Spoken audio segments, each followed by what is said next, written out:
समस्त मो नमस्कार स्वागत बंधुगण। गतकाली भारत सरकार 2026-27 वर्ष पर वार्षिक बजेट लोकसभा आगत करिसेंती। भारत सरकार तरफ देशर अर्थमंत्री निर्मला सीतारामन यह लोकसभा आगत करिसेंती, जहाँकि तांकर लगातार 9 थर। एक भिन्न कारण मध्य ये बजेट यही वर्षर बजेट गुरुत्व बहन करे, कारण रविवार भली एक छुट्टी दिन रे ये बजेट पार्लियामेंट रे उपस्थापन करा जायछि। बंधुगण, यह प्रथम थर पे नुहे। 2019 मसीहा फेब्रुआरी 28 तारिख रे से समर भारत अर्थमंत्री यशवंत सिन्हा मध्य रविवार रे रवि आगत करथिले बजेट, जहाँकि गतकाली जो बजेट उपस्थापन करछन्ती हमर अर्थमंत्री ताहा सही भाव में द्वितीय थर। अर्थ भारत रे द्वितीय थर पई बजेट कौन से एक छुट्टी दिन रे पार्लियामेंट आगत करा जायछि एवं यही बजेट को उभय अर्थमंत्री भारत प्रधानमंत्री एक यूथ ड्रिवेन बजेट भाव में नामित करिसेंती। युवक मानकर विकास पाई, युवक मान क्रिएटिविटी थिंकिंग को आहुरी प्रोत्साहन देवा पाई ये बजेट रे किछि प्रोविजन रखा जायछि एवं अनाउंसमेंट मध्य होइछि। बंधुगण, हमर जो बजेट होइछि ताहा तीनोटी कर्तव्य पर आधारित। प्रथम होउछि किपरि मैन्युफैक्चरिंग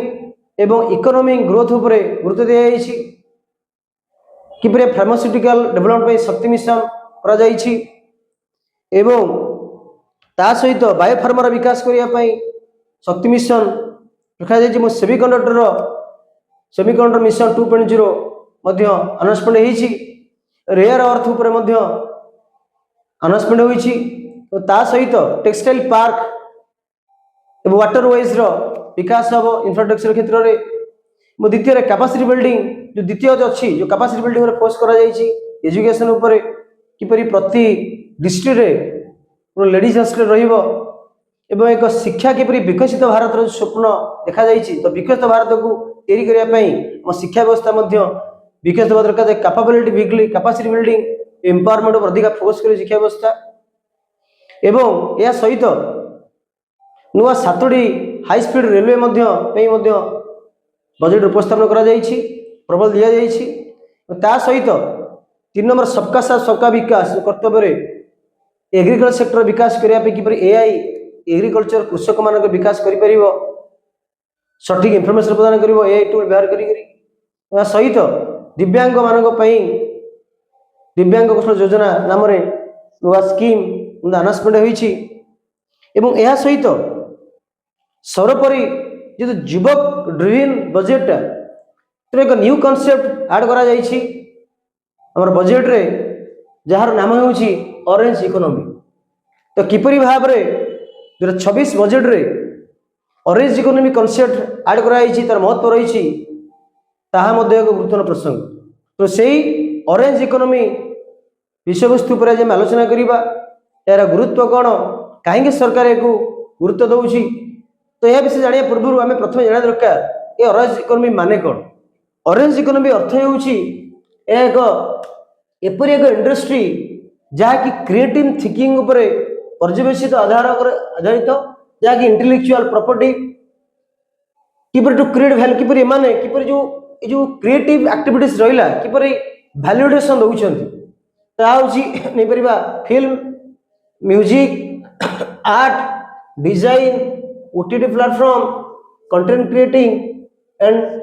आर्किटेक्चर। तो यही जो क्रिएटिविटी एक्टिविटीज रहिला तो किपरि देशर आर्थिक विकास रे सहायक होउछि, किपरि एक पेरिफेरी भाव में ग्रहण न करिगिरी एक मुख्य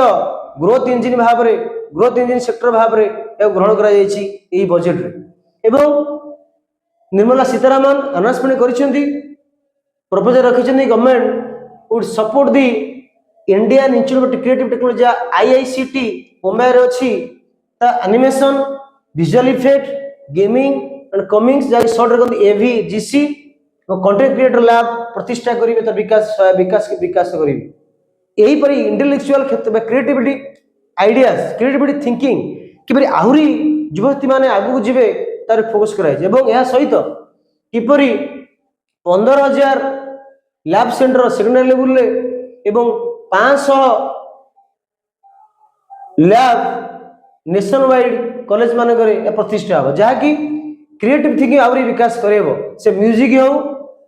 से ऑडियो विजुअल हो कि गेमिंग हो एनिमेशन हो यही क्षेत्र मानक किपरि हम युवशक्ति आगु जिवे कारण यह एक गुरुत्वपूर्ण प्रसंग एथिपे होई जाइछि भारतर आर्थिक विकास रे मध्य यह एक गुरुत्वपूर्ण फैक्टर भाव में ऑलरेडी विवेचना करा जाइछि एवं यह ग्रोथ लेवल भाव ग्रोथ इंजिन भाव में ग्रहण करा गलानी एक पेरिवेल सेक्टर न भाबिकी एक गुरुत्वपूर्ण सेक्टर भाव में ग्रहण करा जाउछि एवं एथिरे सीतारामन कहिछन कि 2030 मसिया रे 200 बिलियन प्रोफेशनल आवश्यकता अछि यदि भारत ये प्रोफेशनल को तैयारी करिवो नाही एक्सपर्टिस को तैयारी करिवो नाही स्किल को तैयारी करिवो नाही निश्चित भाव पछे जिबा तेणु आधुनिक समय रे आधुनिक चिंताधारा आगु जिबा पई हमकु स्किल पर गुरुत्व देवा पड़िबो जहाँकि देशर आर्थिक विकास सहायक हो यदि हमें ग्रोथ रेट देखिबार कंट्रीब्यूशन केते अछि ग्रोथ रेट केते अछि और ग्रोथ रेट सेवन अर्थ 7% हार रे ये वृद्धि पाए लागिछि ग्रोथ रेट एवं जदि हमें देखिबा कोन प्रदान करूछि विशेष करी ह्यूज एम्प्लॉयमेंट मते प्रदान करूछि तास film music gaming craft digital content activities रे अनेक गुडी लोक एथरे मिलियंस लोक एंगेज हेलेनी टंका मते रोजगार करूछंती जहाँकि देशर आर्थिक विकास रे सहायक होउछि जानि जे कि निकट रे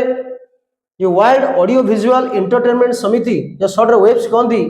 सेटा प्रधानमंत्री मोदी मध्य मत उपस्थान करथिले कि यूथ मानकर क्रिएटिव आइडियाज समग्र विश्व अर्थनीति प्रभावित करुछि गोटे देशर अर्थनीति विकास रे यार मध्य अनेक अवदान रही तेणु से बजेट को एक यूथ ड्रिवेन बजेट इतनी कहुई युवक मान आखिया रखिकी विभिन्न कार्यक्रम हाथ को नि बंधुगण आज आलोचना आपण मान किपर लगिला आपणकर मतामत निश्चय प्रदान करेंगे जो मैंने आम चैनल को नुआ कर अनुरोध आम चैनल को सब्सक्राइब करूँ एवं सांग मान सहित शेयर करूँ एवं आपणकर मत कमेंट बॉक्स में प्रदान करूँ तो आपण मानकर से मोटिवेशन एनकरेजमेंट निश्चित भाव में आमको आहरी आगू नब आपण मान निकट में नुआ नुआ तथ्य उपस्थान करने नुआ नुआ विषय उपस्थान करने